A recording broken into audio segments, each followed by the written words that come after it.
Bonjour cher Thaï, bonjour chers amis. Je vois Thaï en chacun de vous. Il a beaucoup de visages différents et beaucoup d'âges différents, c'est merveilleux. Il est vraiment présent parmi nous. C'est la pluie du Dharma. Je vais demander à François s'il veut bien nous guider une méditation assise pendant 5 minutes, juste la base, si tu veux bien. Hein? Merci beaucoup. Puis après, nous nous amuserons ensemble. Hein?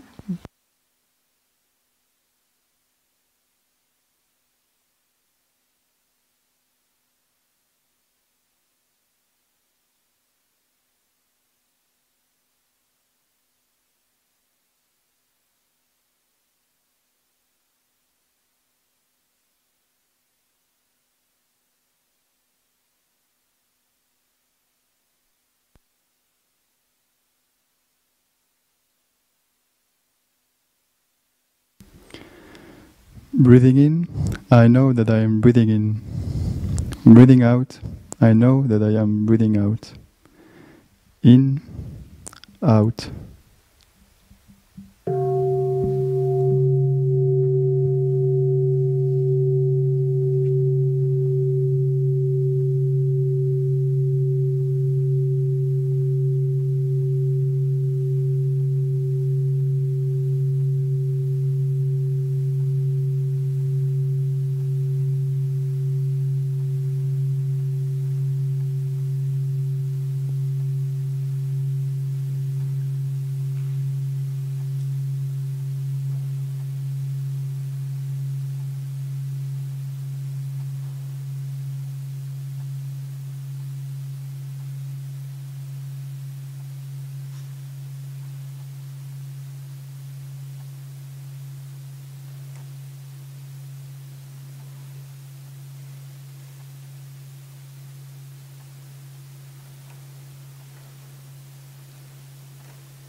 Breathing in, I feel my in-breath in my whole body. Breathing out, I feel my out-breath in my whole body. In-breath in whole body, out-breath in whole body.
Breathing in, I listen to the rain.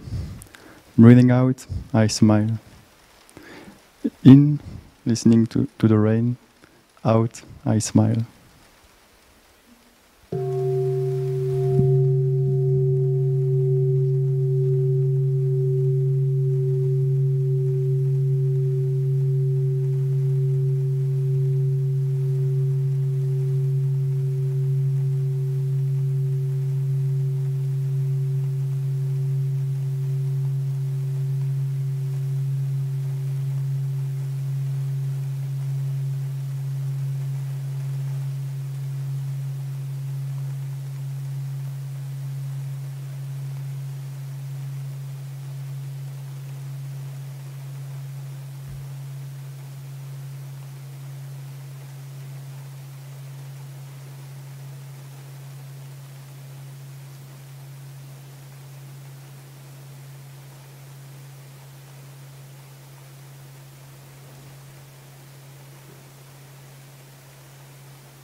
Cher Thaï, chers amis, je suis désolée d'enseigner en français, mais je suis plus à l'aise.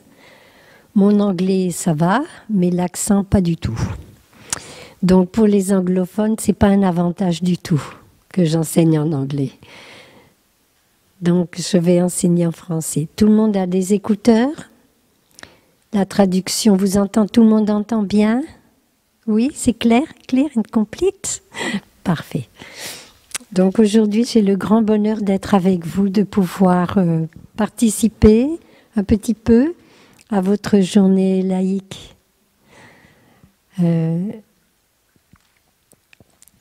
Notre maître a toujours aimé beaucoup les laïcs. Il faut que vous le sachiez, pour ceux qui n'ont pas rencontré Thaï. Notre maître a toujours beaucoup aimé les laïcs. Et quand il est venu vivre en Occident, contre sa volonté, puis si c'est trop vite, tu fais signe. Parce que je suis française, je parle vite. Quand notre maître est arrivé en Occident pour faire arrêter la guerre, il n'a plus pu retourner dans son pays. Il est resté ici. Et il a dit, une goutte d'eau ne peut pas survivre sans une rivière. Et il a tout de suite cherché la rivière. D'autres gouttes d'eau pour faire une rivière. Et il nous a cherchés. Et il a trouvé le moyen de rencontrer des êtres qui pouvaient l'accompagner dans ce chemin merveilleux. Et tout doucement, moi je suis arrivée il y a longtemps, c'était 85, 86. Ce coach en Kong avait des cheveux longs, Sir Chan Duc avait des cheveux longs. Thaï était habillé pas toujours comme il est maintenant, en tous les cas. Et nous vivions de façon extrêmement simple. Nous avions 4 moellons. Ça se dit, moellons? Je ne sais plus parler français. Hein. Et une planche, c'était notre lit. Et dessus, il y avait un dodo mousse, épais comme mon pouce. C'était notre lit. Très simple, très facile de vivre comme ça. Et notre maître, moi j'étais laïque, et notre maître vivait avec nous dans la simplicité la plus grande. Il s'asseyait parmi nous, il nous préparait du thé, on mangeait ensemble, on pratiquait. Et il n'avait pas l'aspect du grand vénérable qu'il a maintenant, bien sûr. C'était, voilà. C'était comme rencontrer Thai Phap Yung, Thai Phap Ong, Sir Tuey Nim. Vous voyez, très simple.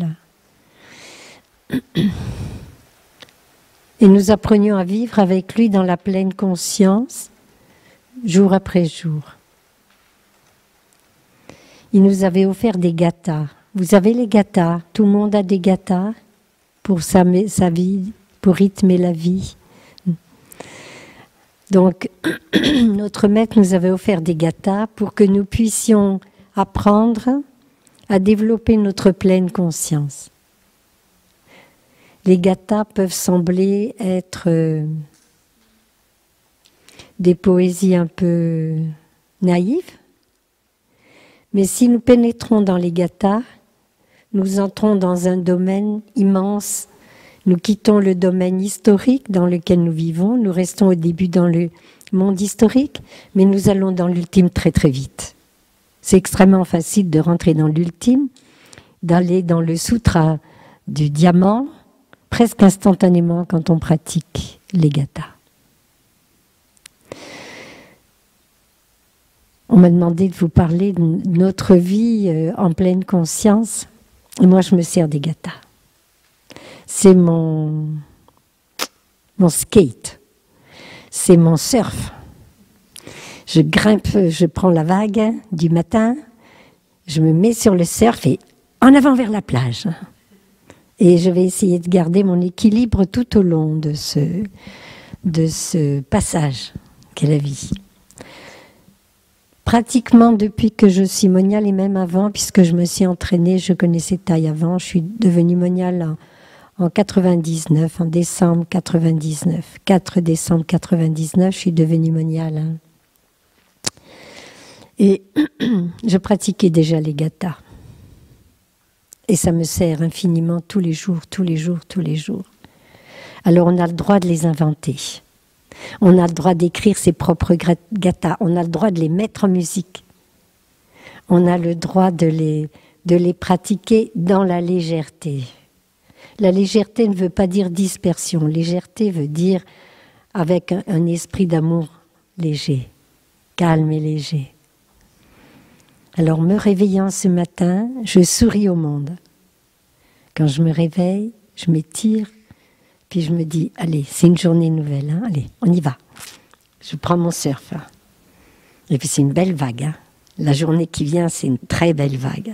Il y a des surfeurs parmi vous? Les surfeurs de la vie, oui, tout le monde. J'ai 24 heures toutes nouvelles à vivre, pleinement éveillée. C'est pas une corvée. C'est mon désir profond, vivre pleinement éveillé. La 3e phrase est très importante. Je prends la vie comme elle se présente. Et la 4e, c'est un trésor, avec beaucoup d'amour et de compréhension. Vous imaginez, vous commencez votre journée comme ça. Ça, vous êtes arrimé sur le surf, ça va. Et vous êtes sur la vague. Hein? Me réveillant ce matin, je souris au monde. J'ai 24 heures toutes nouvelles à vivre pleinement éveillée. Je prends la vie comme elle se présente, avec beaucoup d'amour et de compréhension. C'est-à-dire, tous les obstacles éventuels que je vais rencontrer, c'est OK. C'est OK avec. C'est la vague sur laquelle je suis. Hein? Si je veux aller sur la plage, et que j'ai un surf, il vaut mieux que je me serve pour aller jusqu'au bout. C'est pour ça que je vous ai dit, on va s'amuser ce matin. Pour moi, le dharma, c'est pas quelque chose ennuyeux, fatigant. Avant, on disait rasoir. Maintenant, je comprends parce qu'il faut toujours se raser. Donc, c'est joyeux, c'est très joyeux. C'est très joyeux. Et cette décision qu'on prend de prendre la vie comme elle se présente, avec beaucoup d'amour et de compréhension, c'est vraiment le starter de la bodhicitta, de ce qui nous a poussé, vous, nous, à venir ici pour vivre une vie nouvelle. Pas trop vite, un peu, hein? Ça va? Ça va.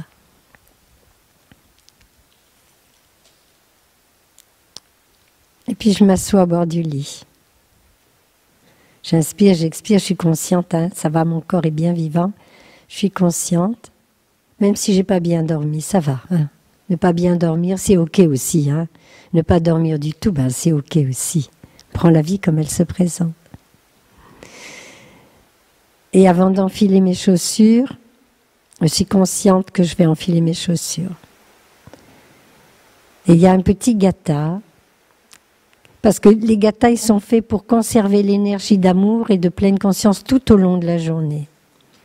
Donc le second gatha, c'est, je le raconte comme Thaï la raconte, d'accord? Hein? Petits amis qui êtes par terre, cachez-vous vite dans vos petits terriers, dans vos endroits où vous vous cachez d'habitude. Ça y est, je vais me mettre en route. Et puis on dit après, si par mégarde, je viens à blesser l'un d'entre vous, et là on prend toute son énergie, hein. On n'est plus endormi, hein. On prend toute son énergie et on dit avec le fond de notre cœur qu'il s'éveille et qu'il aille dans la terre pure. Hein? Qu'il s'éveille, qu'il ne souffre pas trop, qu'il s'éveille. Et moi je dis toujours hommage au Bouddha Amitabha, comme ça je me dis allez hop, il est garé dans la terre pure du Bouddha Amitabha, tout va bien. Mais en général, je le fais avec le thé. Il y a tellement de petits insectes, tout petits animaux minuscules qui sont là, hein, les acariens, hein, qui sont vivants. Ils sont vraiment vivants là-dedans, avant qu'on les ébouillante. Hein. Donc je fais ça aussi. J'envoie mon énergie pour que ces petits êtres, se partent. Et quand je verse l'eau sur le thé que je rince, c'est que c'est moi, là, c'est ma petite sœur qui s'occupe de moi aujourd'hui. Hein? Quand je verse l'eau ensuite, quand je la vide, je dis à l'eau, va partout et dis-leur, l'amour existe, je l'ai rencontré. C'est la vérité, je l'ai rencontré. On prend soin de tout ce qui existe. Donc d'un seul coup, il y a quelque chose de neuf, même dans les égouts, il va y avoir de l'amour. L'amour va partir là-bas, il va couler. Et partout, les petites hausses vont passer, elles vont dire, l'amour existe, je l'ai rencontré. L'amour existe, je l'ai rencontré. Vous vous rendez compte à quoi servent les gatins? Mais c'est incroyable. Après, on est debout. Alors vous allez me dire, mais sœur Yaknim, tu es plus lente que Phap Hung, hein? Pardonne-moi cette heure, Phap Hung, hein? Tu es plus lente que Tai Phap Hung? Non, pas vraiment. Je mets tout mon cœur à vivre ce que j'ai à vivre. Après, je me mets debout et je vais marcher. Et je récite le suivant, le gatha suivant. Marcher sur terre est un miracle. Je fais le vœu de vivre d'une manière éveillée, posant sur le monde un regard plein d'amour et de compassion. Marcher sur terre est un miracle. Et maintenant, avec notre taille qui marche dans sa tête, marcher sur terre, c'est un miracle. Il l'a répété des dizaines, des centaines, des milliers de fois, ce gatha. Et aujourd'hui, il marche avec son fauteuil. Il marche dans sa tête. Et chaque fois que nous posons les pieds par terre et que nous marchons pour lui. C'est Taï qui est debout, c'est Taï qui marche. Marcher sur terre est un miracle. Et on essaye d'être vraiment, pleinement en contact avec le sol. Avec cette capacité incroyable d'être un être humain. Seuls les êtres humains peuvent s'éveiller. Il y a beaucoup de sortes d'animaux sur cette planète. Il y a des plantes, il y a des pierres, il y a des minéraux. Tout ça, c'est vivant, mais très vivant. Si on vous prête des yeux qui peuvent voir les atomes, vous verriez comme les pierres sont vivantes. Comme les atomes dansent, ils sont joyeux ensemble. Alors que d'habitude, on dit, ouais, bah, c'est du bois, quoi. C'est du bois. C'est pas vivant, ton truc. Si, allez faire un tour, vous allez voir. Ça bouge beaucoup là-dedans. C'est simplement parce que nous avons 5 sens et surtout des moyens, des organes des sens qui sont développés pour vivre dans ce monde, que nous ne voyons pas que tout est si vivant. L'air qui nous entoure, mais si on avait des yeux qui voient... Dès que je tombe dans ma passion, c'est fichu. Je suis obligée de ralentir.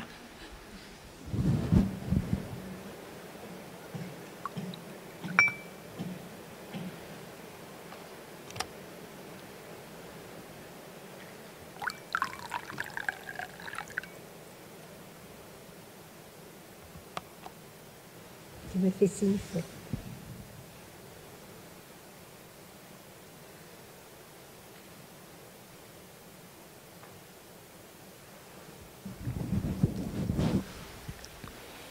Donc tout est infiniment vivant.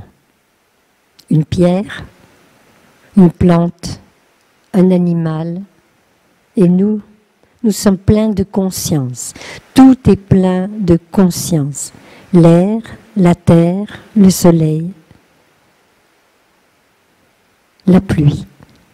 Tout est conscient. La conscience est absolument partout. Mais nous n'en sommes pas conscients. Nous ne sommes pas en contact réel avec ça. Pas encore. Oh, bougez pas, je souris pour vous. Il y a un petit écureuil qui a traversé l'espace de ma vue à l'extérieur. Et je pense que c'est pour ça qu'il faut développer cet esprit d'amour que nous avons tous au fond de nous. Cet esprit d'amour qui nous porte depuis qu'on est tout petit. Si vous êtes ici, c'est parce que vous avez eu beaucoup de mérite dans vos vies précédentes. Et que vos parents ont énormément de mérite. Votre lignée a énormément de mérite pour pouvoir aboutir à ce lieu-là. Venir vivre ici. Recevoir ce que vous recevez et ce que vous nous offrez. Nous ne sommes pas séparés, nous ne sommes pas des entités séparées. Hein? Alors vous allez me dire, mais sœur Elisabeth, sœur Yaknim, tu te rends compte, tu as parlé longtemps et on est à peine à filer les chaussures et commencer à marcher. Mais marcher, on marche toute la journée.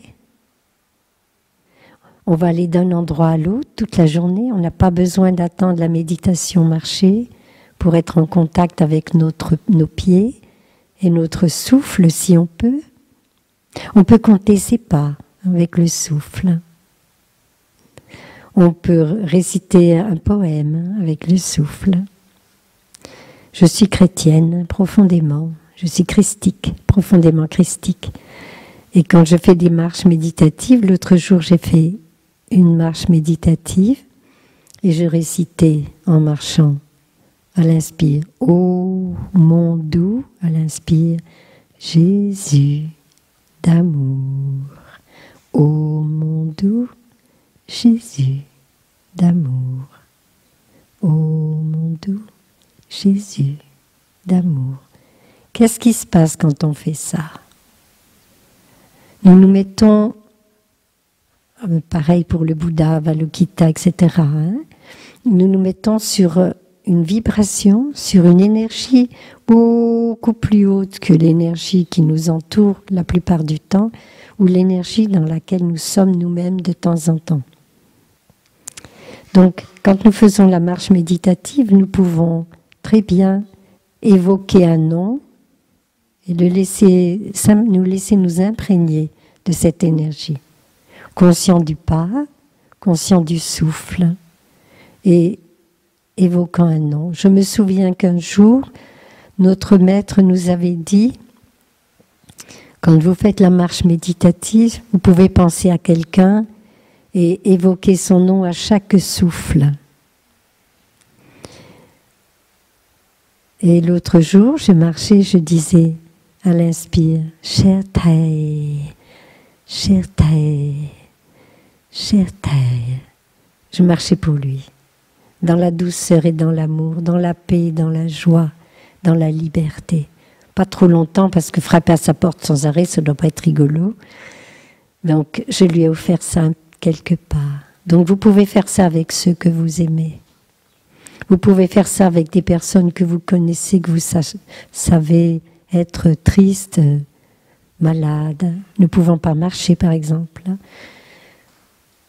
Vous pouvez, n'hésitez pas. Si vous êtes en conflit avec des personnes, si vous avez des problèmes avec vos parents ou avec vos enfants, essayez de vous souvenir du temps où vous n'étiez pas en conflit avec, du temps où vous étiez heureux ensemble. Et vous marchez à cette époque-là. Vous pouvez retourner à l'âge où papa et maman s'entendaient super bien et où ils nous prenaient sous les bras comme ça pour qu'on se balance. Hein. Ça vous est arrivé déjà? C'était super. Pourquoi on a tous ces CD à l'intérieur de nous? Pourquoi ne les utilisons-nous pas? Et on les sort comme ça, on nettoie tout doucement les images et les formations mentales négatives qu'on a créées et dans lesquelles nous sommes enlisés. Là, on a lâché le surf, hein, quand c'est comme ça, on coule. Donc, on peut faire des choses comme ça. On peut faire ça aussi avec des personnes qui jouent à cache-cache dans l'océan de vie, des personnes qui sont décédées. On peut très bien les inviter à marcher avec nous. Grand-père, allez, on fait un petit tour ensemble, viens voir, c'est tellement joli. Hein? J'ai une maman qui est un peu dépressive le matin, ça dure de 7h à 9h30, mais vraiment dépressive. Hein? Et l'autre jour, j'en ai eu assez, j'ai pensé, allez, on va boire le café, moi je vais prendre mon café, et je vais imaginer qu'elle est à côté de moi en train de boire son café au lait. Et quand je lui ai dit ça, elle était tellement contente, elle m'a dit, je vais faire ça à la maison. À 7h, tu bois ton café, moi je bois mon café au lait. Elle était très contente. Donc ça ne nous coupe pas du monde. Ça nous relie au monde. La pleine conscience nous relie au monde. Quelquefois, on a l'impression d'être dans sa petite bulle, quoi. d'accord? Et puis d'être séparé des autres, mais non, c'est pas vrai. Quand on pratique la pleine conscience, on émet une musique tout à fait particulière. Récemment, dans un de mes rêves, Thaï m'a dit « Votre note de musique emplit tout l'univers. » Je répète, prenez-le pour vous, c'est un cadeau qu'il m'a fait pour vous. Votre note de musique emplit tout l'univers, c'est-à-dire ce que nous émettons comme pensée, comme parole et comme action, emplit tout l'univers. Votre note de musique emplit tout l'univers. Donc pendant la marche méditative, on peut être conscient de tout ça. On peut être conscient du chant de la pluie. On peut être conscient du vent qui nous touche le visage, les mains, les parties découvertes de notre corps. On peut entendre son chant dans les arbres, quand il y a des oiseaux. On est attentif aussi à ça. On n'est pas coupé du monde, du tout. On essaye de rester au contraire pleinement ouvert, très concentré, pour être pleinement ouvert à ce qui est offert, sans se disperser. Hein? Si des pensées montent, on a le droit d'avoir des pensées. Nos ancêtres ont eu des pensées depuis des millénaires. Alors faites comme une maman ou un papa quand vous êtes très occupé à faire quelque chose, même si vous êtes un enfant, très jeune pour ne pas avoir eu encore d'enfant. Imaginez que vous avez un enfant qui vient, qui dit papa, papa, papa, papa, pour vous attirer votre attention. C'est votre pensée. C'est ok. Excuse-moi mon amour, tu vois bien, je suis occupée à autre chose. Hein? Je retourne à mon souffle. C'est tout. Sans violence, sans colère. Qu'on soit assis, qu'on soit debout, qu'on soit couché. On peut faire des actes d'amour comme ça vis-à-vis de soi-même. Hein? Tout doux. Le petit déjeuner, ça vous plaît? Manger, ça vous plaît? Quand vous préparez le petit déjeuner, mettez-y tout votre amour. Soyons conscients, ensemble, de tout ce qu'il a fallu pour que cette nourriture apparaisse sur cette table. Tous les efforts. Si on est encore des jeunes, maintenant vous êtes tous des jeunes adultes, alors c'est plus le cas, mais repartez dans le passé. Tous les efforts de papa, de maman, pour vous nourrir, pour nous nourrir. Le travail, tous les jours. Malade ou pas malade, mal à la tête, rage de dents, diarrhée ou autre, on va travailler, on est debout, il faut travailler, on rapporte de l'argent pour nourrir le foyer, qu'on soit un papa, une maman. Et l'enfant lui-même s'entraîne à aller à l'école tous les jours, même s'il est fatigué, même s'il est malade. Même. Beaucoup de compassion pour vous aussi, s'il vous plaît. Beaucoup d'amour pour vous. J'ai oublié de vous dire que moi, mon sujet, c'est l'amour. Je suis désolée. Hein. J'espère que ça va pour vous. Hein. J'essaye de mettre de l'amour partout. Donc, dans le repas, apprenons à contempler.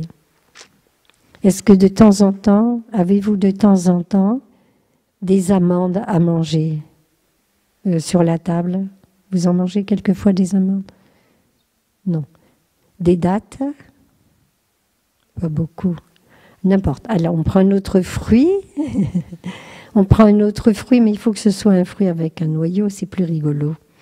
Vous avez mangé des abricots cette année? Des pêches?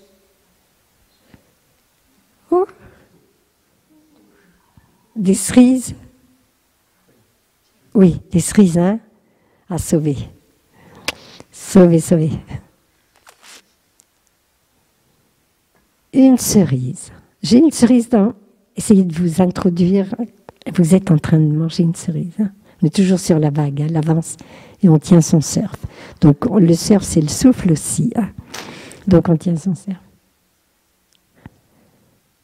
On la regarde. Je vous offre ma pratique.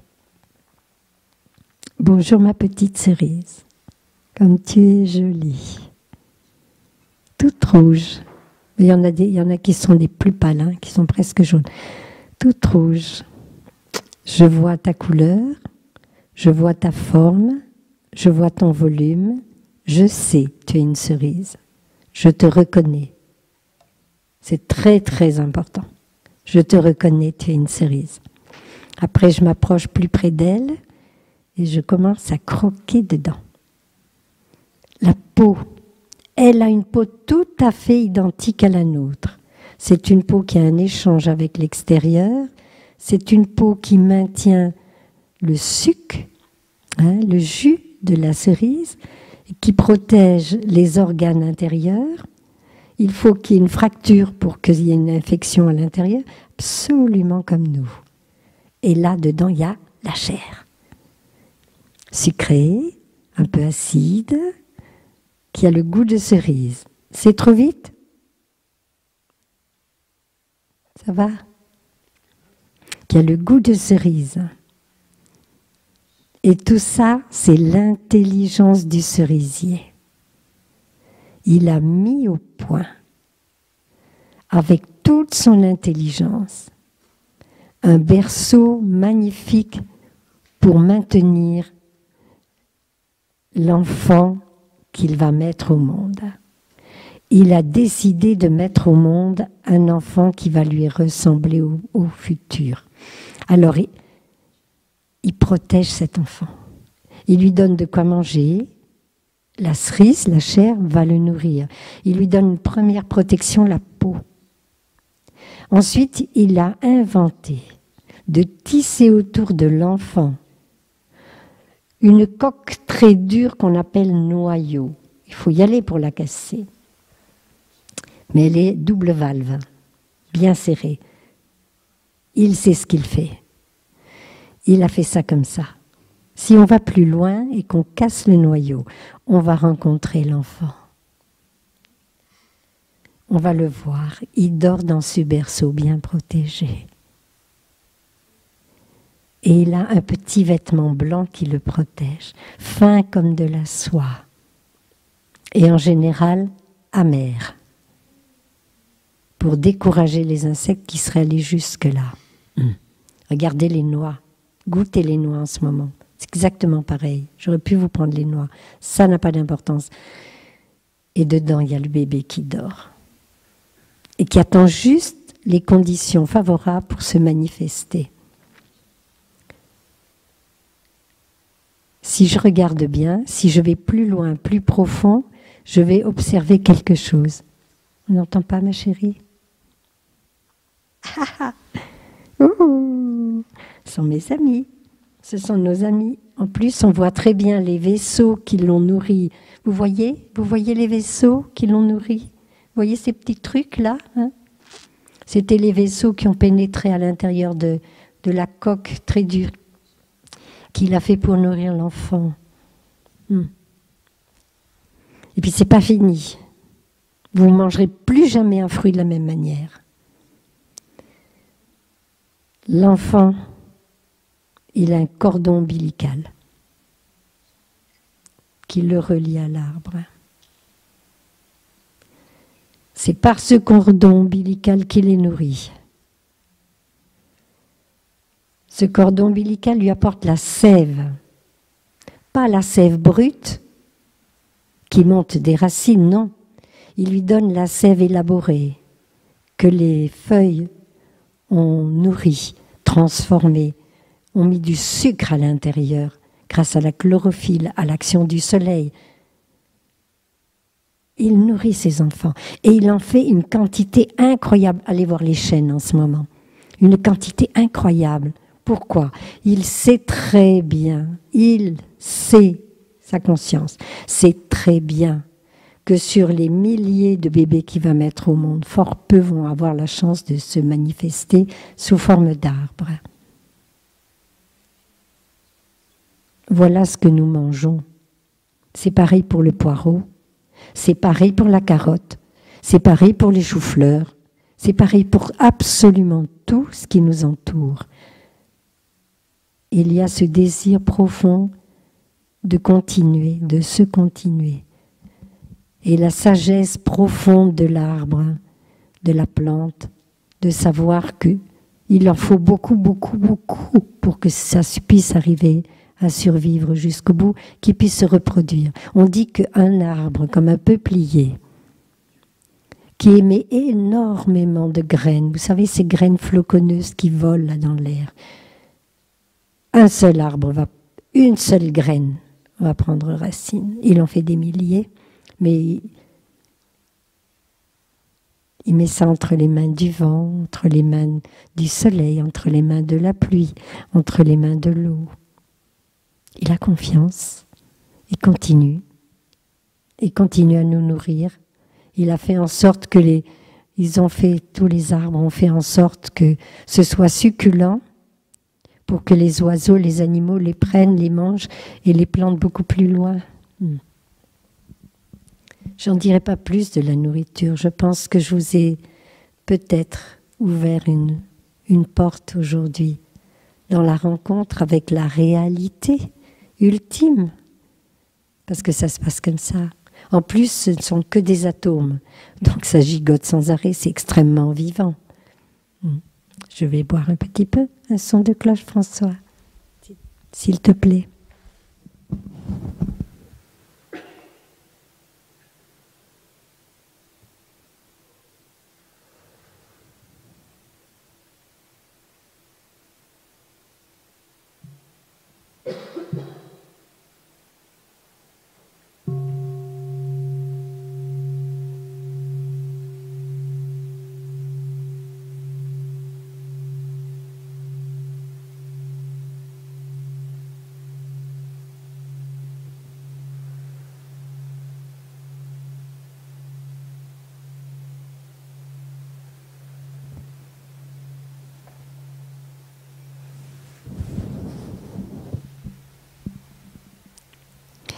Ce matin, j'ai bu du café. Nous buvons tous, n'est-ce pas?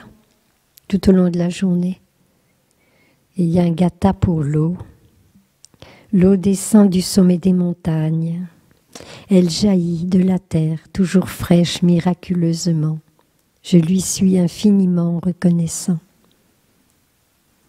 Et ce matin, quand j'ai préparé mon café, je me suis retrouvée parmi les caféiers.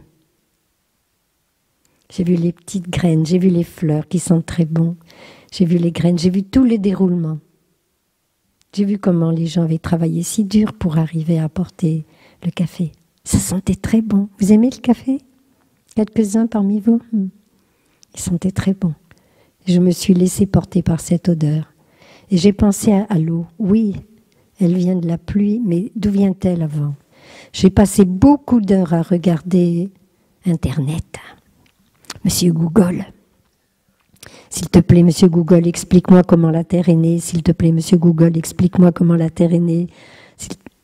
Et il répond toujours oui.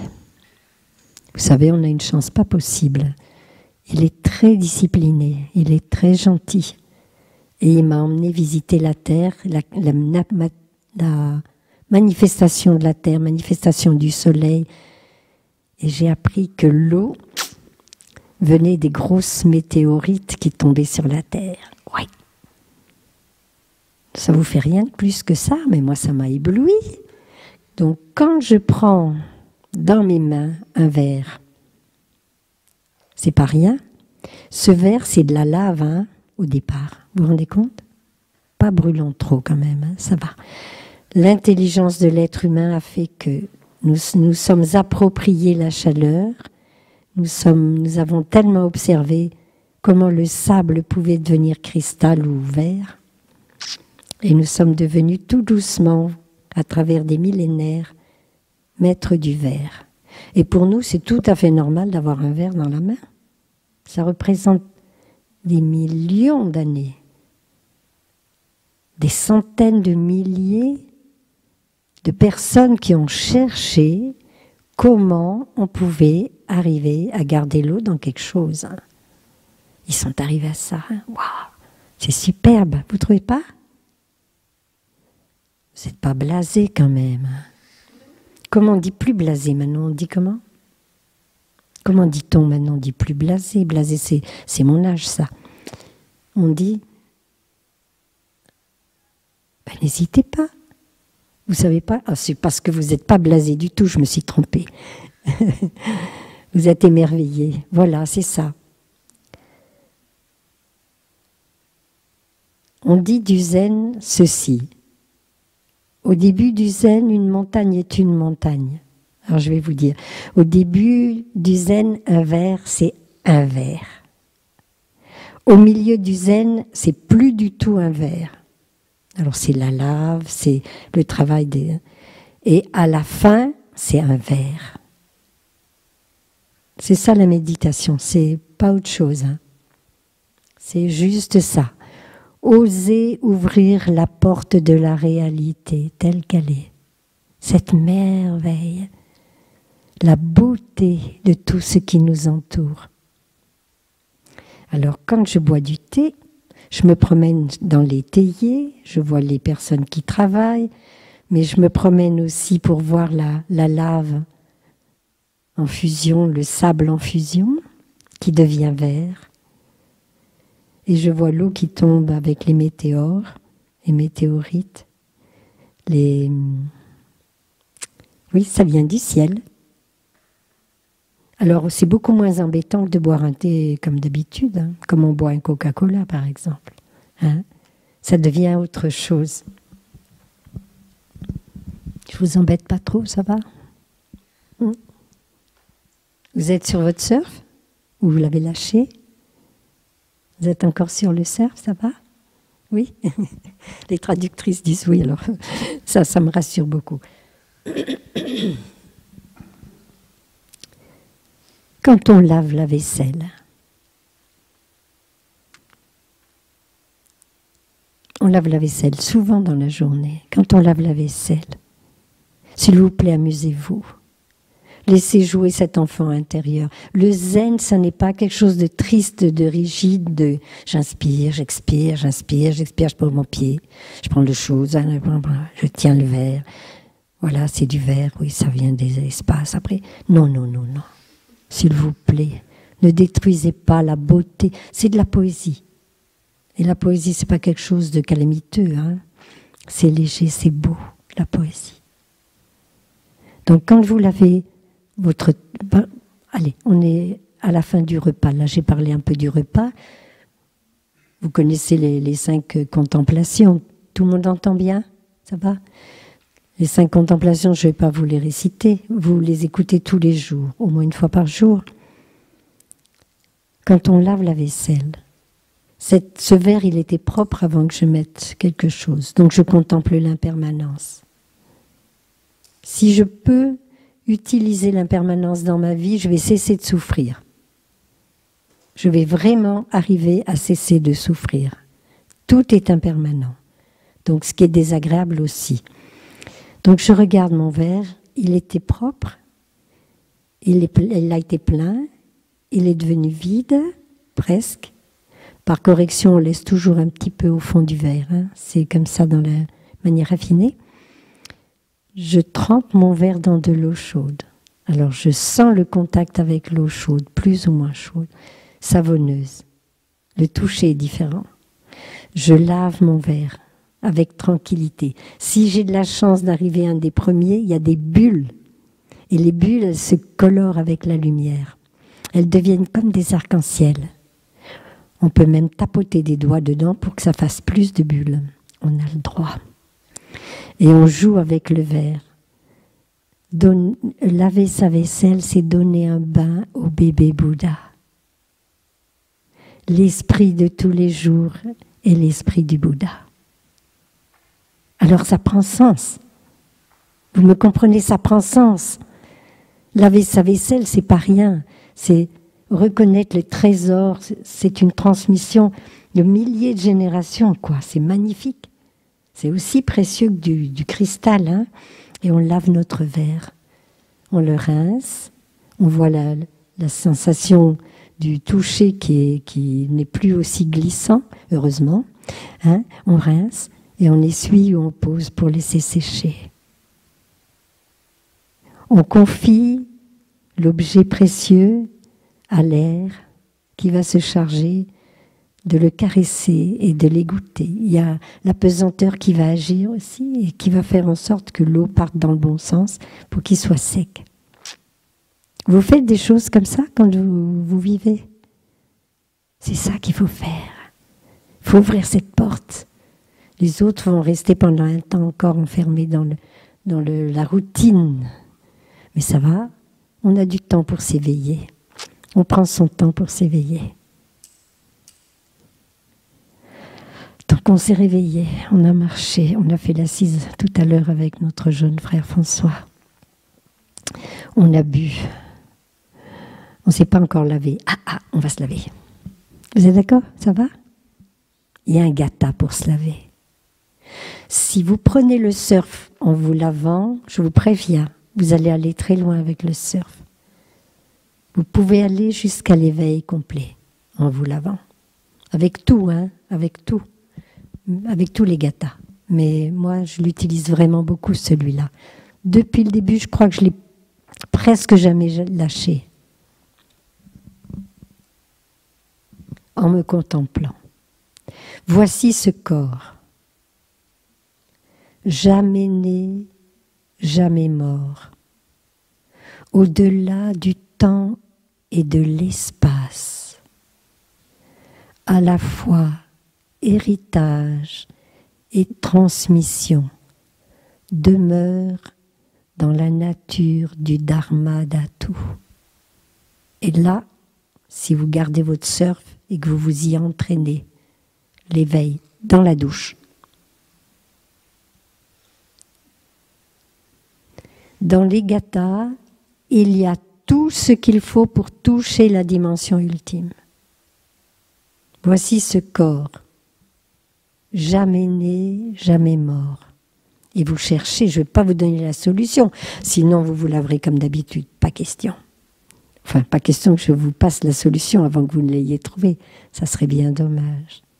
Au-delà du temps et de l'espace. D'où viens-tu mon corps? Quand as-tu commencé? Quel visage j'avais avant ma naissance? Étais-je là au début des mondes? Jusqu'à quand je vais être là? Qu'est-ce qui va demeurer? Tan-taran. Ça, je vous dis, c'est un surf super. Et ça vous mène très, très, très loin. Et le Dharma Dhatu, hein, c'est juste l'état de non-naissance, non-mort, hein, au-delà de tous les concepts. Oh là là! Je vous le conseille. Le maître zen, j'ai vu Thaï. C'est un très grand maître zen, c'est un Bouddha. Dire à mon ami Yannick Guimpier. Il lui a donné un koan. Je vous le transmets. Yannick, montre-moi ton visage d'avant ta naissance. Montre-moi ton visage d'avant ta naissance. Montre-moi ton visage d'avant ta naissance. Et il est parti avec, pour pratiquer. D'où vient Yannick? Où va Yannick? Depuis combien de temps Yannick est là? Jusqu'à quand il sera là? Yannick est-il ce corps? Est-il plus grand que ce corps? Etc. Vous voyez, c'est bien ouvert. Quand on se lave les pieds, c'est pas fini. Le bonheur de mon petit orteil est le bonheur de tout mon corps. Ça veut dire, dans l'historique immédiat, le bonheur de mon petit orteil est le bonheur de tout mon corps. Si je me casse un petit orteil, ma vie va être passablement gâchée pendant un certain temps. Vous êtes d'accord pour ça? Vous avez eu déjà des fractures? Ou bien des entorses? Dans un mode plus élevé. Pas seulement le corps, hein, on va plus loin dans le domaine de la relation. Le bonheur de mon petit orteil et le bonheur de tout mon corps, ça veut dire, si je suis en bonne santé, si je vais bien, tous les gens autour de moi vont bien se porter. Et autre chose, Si dans ma famille, il y a quelqu'un qui ne va pas bien, forcément tous les autres vont en souffrir. Vous voyez que ça ouvre une conscience qui va plus loin que se laver les orteils. Je ne veux pas vous ennuyer avec les gathas, mais c'est une pure splendeur. C'est une pure splendeur. Quand on balaye, vous êtes prêts pour le gatha suivant ou vous voulez respirer entre-temps? François, un petit son de cloche, s'il te plaît.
Qui connaît les 10 mouvements de la pleine conscience? Est-ce que tu voudrais nous les faire faire, s'il te plaît? Parce que ça fait partie de notre pratique. Tu montes sur le podium et tu nous fais voir les 10 exercices, ou tu te mets dans un petit coin, si tu veux. Hein? Alors, on va demander à François, on va demander à François s'il veut bien inviter un son de cloche, de petite cloche, pour qu'on se déploie d'abord.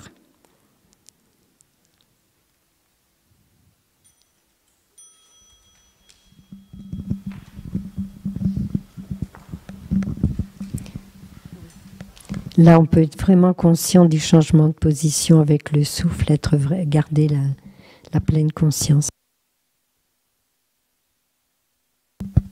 Pendant tous les mouvements de la pleine conscience, on est vraiment dans le mouvement et dans le souffle.